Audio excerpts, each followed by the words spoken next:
Electric charge and field. तो आज की क्लास में हम बात करने वाले हैं इस चैप्टर की न्यूमेरिकल प्लेलिस्ट। जैसे कि मैंने आपको बताया था स्टार्टिंग में ही कि मेरा टारगेट क्या है कि उन बच्चों को जो बच्चे फिजिक्स के न्यूमेरिकल सॉल्व करने में स्ट्रगल करते हैं, उनको समझ में ही नहीं आता कि न्यूमेरिकल किस तरीके से स्टार्ट करें, तो हम उनके साथ मिल करके उनको एक लेवल तक लेकर के जाएंगे कि उनको फिजिक्स के न्यूमेरिकल अच्छे से समझ में आने लगे। मैं वैसे ही बोलता हूँ, न्यूमेरिकल सॉल्व करना एक प्रैक्टिस है। 2 से 3 चैप्टर की अगर आप प्रैक्टिस करोगे कॉन्फिडेंस के साथ, बिना डरे, है ना, वो जो प्रोसेस है उसको एंजॉय करके अगर आप न्यूमेरिकल सॉल्व करोगे तो 2 से 3 चैप्टर में आपकी एबिलिटी न्यूमेरिकल सॉल्व करने की इतनी अच्छी हो जाएगी कि आप चौथे पांचवें चैप्टर के न्यूमेरिकल खुद से लगाने लगेंगे। इसीलिए मैंने फिजिक्स के जो न्यूमेरिकल्स है उनको मैंने फिजिक्स की थ्योरी पार्ट हो या न्यूमेरिकल पार्ट, मैंने उनको डिफरेंशिएट किया, यानी कि छोटे छोटे पार्ट्स में मैं उनको लेकर के आ रहा हूँ। बाकी रिवीजन बैठ करके आपको उसका इंटीग्रेशन आपको खुद को सॉल्व करना है। तो अगेन मैं डिफरेंशिएट कर रहा हूँ, लेकिन आसान तभी होगा जब आप उसको बैठ करके इंटीग्रेट जरूर करो। ठीक है, तो स्टार्ट करते हैं न्यूमेरिकल। तो जैसे कि मैंने आपको पहले ही बताया था कि न्यूमेरिकल की बेसिक अप्रोच क्या होगी। सबसे पहले हम स्टार्ट करेंगे एनसीईआरटी के कुछ इंपॉर्टेंट न्यूमेरिकल, जो कि बेसिक लेवल से हम स्टार्ट करेंगे।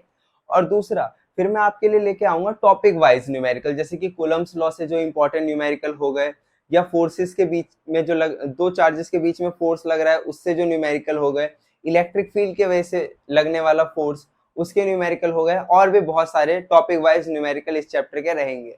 तो सबसे पहले आज से स्टार्ट करते हैं एनसीईआरटी के क्वेश्चन से।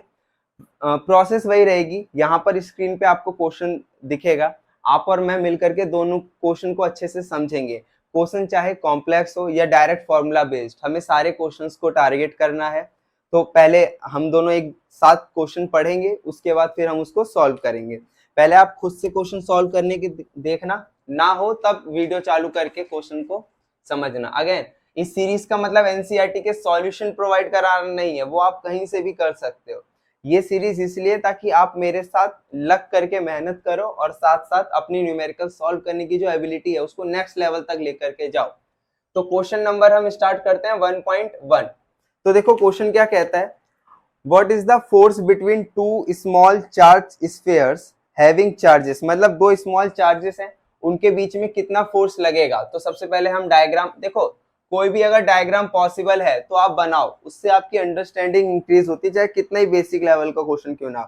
तो दो चार्ज बॉडी है, एक पे चार्ज है 2 × 10⁻⁷ कूलम का, एक पे चार्ज है 3 × 10⁻⁷ कूलम का, और दोनों प्लेस्ड है 30 सेंटीमीटर अपार्ट इन एयर। तो मीडियम तो एयर ही है, इधर दोनों कितनी दूरी पर रखे हुए हैं 30 सेंटीमीटर। अगेन देखो, सबसे पहले सारा सिस्टम एसआई सिस्टम में होना चाहिए। तो कहीं भी आपको सेंटीमीटर दिख रहा है तो उसको आप मीटर में चेंज कर लो। 30 इंटू सेंटीमीटर को मीटर में चेंज करने के लिए 10⁻⁻² की मल्टीप्लाई हम कर सकते हैं।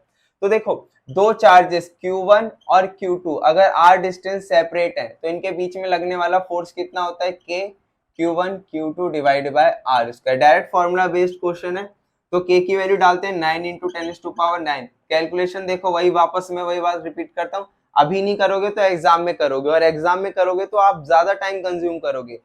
अगर अपनी स्पीड बढ़ाना चाहते हो तो न्यूमेरिकल को अभी करो, जितनी भी कैलकुलेशन है खुद से करो, कैलकुलेटर की हेल्प लिए बिना। 2 × 10⁻⁷ और Q2 कितना है 3 × 10⁻⁷, डिवाइड बाय दोनों के बीच की डिस्टेंस 30 × 10⁻⁻², और इसकी क्या कर देंगे हम, स्क्वायर। चलो सॉल्व करते हैं।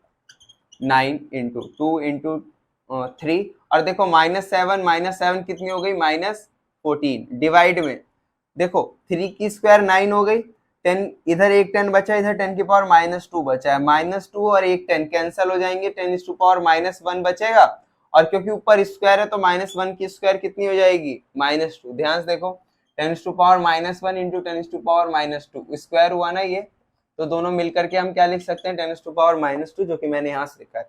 तो देखो 9 से 9 कैंसिल हो गया, और हमारे पास क्या बचा है, -2 से ये गया 10⁻12, 3 2s are 6 इंटू देखो प्लस की 9 और माइनस की 12, तो इधर 12 में से 9 गए, कितने बचेंगे, -3 न्यूटन। तो दोनों चार्जेस के बीच में फोर्स कितना आ गया, 6 × 10⁻³ न्यूटन। अगेन जो बात करते हैं हम, ये तो दोनों चार्जेस के बीच में फोर्स आया। अब ये अट्रैक्टिव होगा या रिपल्सिव, देखो दोनों चार्जेस का मैग्नीट्यूड तो अलग है, लेकिन दोनों चार्जेस की जो साइन है वो सेम है, दोनों ही पॉजिटिव है, तो एक दूसरे को क्या करेंगे ये रिपेल, तो जो फोर्स होगा वो कैसा होगा रिपल्सिव।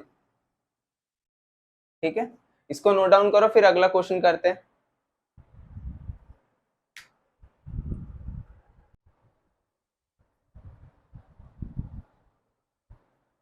चलो अब मैं क्वेश्चन नंबर 2 पढ़ता हूँ। क्वेश्चन नंबर 2 क्या कह रहा है, the electrostatic force on a small spheres of charge 0.4 microcoulomb, यानी कि एक स्मॉल स्फेयर है 1.2 हो गया, एक स्मॉल स्फेयर है जिसके ऊपर चार्ज कितना दे रखा है 0.4 माइक्रोकूलम, और इस स्मॉल स्फेयर पे फोर्स लग रहा है due to another small sphere जिसके ऊपर चार्ज कितना है 0.8 माइक्रोकूलम, वो मान लेते हैं यहाँ पर रखा है 0.8 माइक्रोकूलम नेगेटिव में। अब देखो इसको बोला 1, इसको बोला 2, हमें क्या बोला है फोर्स किस पे लग रहा है फर्स्ट पर ड्यू टू सेकेंड, यानी कि इस स्फेयर पर जो फोर्स लगेगा सबसे पहले उसकी डायरेक्शन किधर की तरफ होगी, इधर की तरफ, क्योंकि चार्ज एक दूसरे को अट्रैक्ट करने की कोशिश करेंगे। ये जो फोर्स लग रहा है ये कितना दे रखा है 1 पर ड्यू टू 2, ये दे रखा है 0.2 न्यूटन।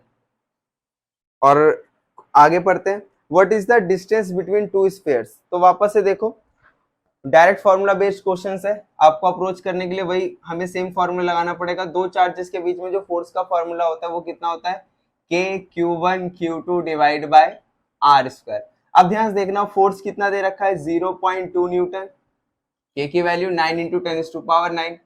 SI सिस्टम में करना है इसे हमें 0.4 इंटू 10⁻⁻6 माइक्रो को कूलम में कर दिया मैंने। अब Q2 कितना दे रखा है 0.8 इंटू 10⁻⁻6, इसको भी कूलम में कर दो, डिवाइड में कौन है R स्क्वायर। दोनों के बीच की डिस्टेंस मैंने कितनी मान ली R, हमें ये R की वैल्यू कैलकुलेट करनी है, तो मैं क्या करता हूँ इस R स्क्वायर को इधर लेके आता हूँ और 0.2 को नीचे, तो 9 into 10⁻⁹, 0.4 into 10⁻⁻6 into 0.8 into 10⁻⁻6, divide में कौन आएगा 0.2, देखो पॉइंट से पॉइंट गया और 2 से 2 गया, कितनी बार में 2 बार में, ये पॉइंट हटाऊंगा नीचे 10 आएगा, इस 10 से मैं इसे काट सकता हूँ, 10 की पावर क्या बचेगी 8। अब देखो स्क्वायर है उधर जाएगा रूट, जो भी पेयर में वो बाहर आ जाएंगे, 9 का पेयर 3। अब देखो 10 की पावर 8 है तो इधर कौन बाहर आ जाएगा 10 की पावर 4। 8 को क्या लिख सकते हैं 2 इंटू 2 इंटू 2, देखो 1 2 और ये 2 दोनों ने पेयर बनाया सिंगल बाहर, इन दोनों ने एक साथ पेयर बनाया एक और 2 बाहर, 10 की पावर -6 भी रिपीट हो रहा है तो एक बार बाहर आ जाएगा ये -6। ठीक है, अब कैलकुलेट करते हैं 3 2 6, 6 2 12 इंटू प्लस का 4 माइनस का 6 कितना बचेगा माइनस का 2। सारी सिस्टम SI में थे तो ये किस में आएगा मीटर में। दूसरे तरीके से कैसे लिख सकते हैं इसको 0.12 मीटर। ध्यान से देखो क्या किया मैंने, 2 पॉइंट यहाँ शिफ्ट किए 1 2, तो यहाँ पर पावर क्या हो गई इंक्रीज, यानी कि पावर माइनस वाली कैंसिल होगी। चलो अब अगला क्वेश्चन पढ़ते हैं, देखते हैं कैसे करेंगे।